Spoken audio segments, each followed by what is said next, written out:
মাজুলী উচ্চতৰ মাধ্যমিক বিদ্যালয়ত সৃষ্টি হয় উত্তপ্ত পৰিস্থিতি। পৰীক্ষা চলি থাকোঁতেই ৰণথলীলৈ ৰূপান্তৰিত হ'ল বিদ্যালয়খন। শিক্ষকৰ সৈতে মাৰপিটতো লিপ্ত হ'ল একাংশ উদন্ত যুৱক।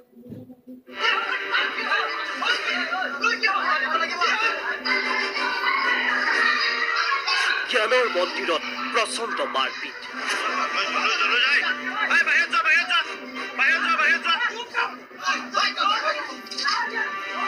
পৰীক্ষা চলি থাকোঁতেই ৰণথলীলৈ ৰূপান্তৰিত বিদ্যালয়।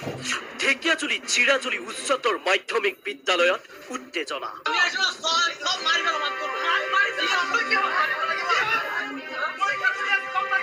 শিক্ষকৰ বিৰুদ্ধে পৰীক্ষা গৃহত ছাত্ৰীক অশালীন ব্যৱহাৰৰ অভিযোগ। নীৰৱতাই বিৰাজ কৰা পৰীক্ষা গৃহ ৰূপান্তৰিত হ'ল ৰণক্ষেত্ৰলৈ।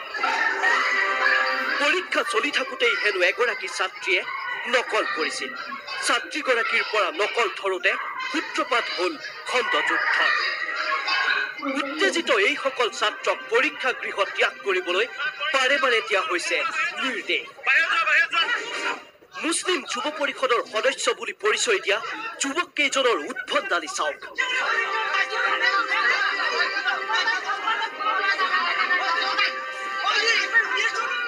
এই বিক্ষিপ্ত ঘটনাৰ বাবে পৰীক্ষা গৃহ এৰি বাহিৰলৈ ওলাই আহিল এইসকল শিক্ষাৰ্থী।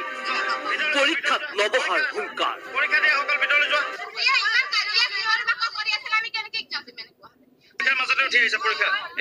পৰীক্ষা গৃহলৈ যাবান নাই? পৰীক্ষা দিবান নাই?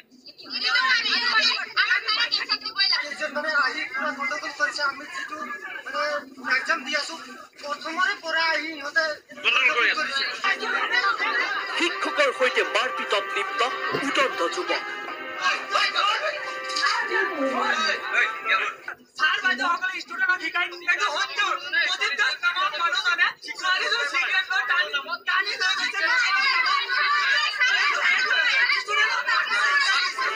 অৱশেষত ঘটনাস্থলীলৈ আহিল আৰক্ষী। সোধা পোছাৰ বাবে থানালৈ লৈ গ'ল অভিযুক্ত যুৱকক। পিছে এটা ৰহস্যজনক ঘটনাৰ বাবেই এইসকল শিক্ষাৰ্থীৰ জীৱনৰ বহুমূলীয়া পৰীক্ষাত আহিল বাধা। ঢেকিয়াজুলিৰ পৰা ভাস্কৰ ডেকা, DY 365।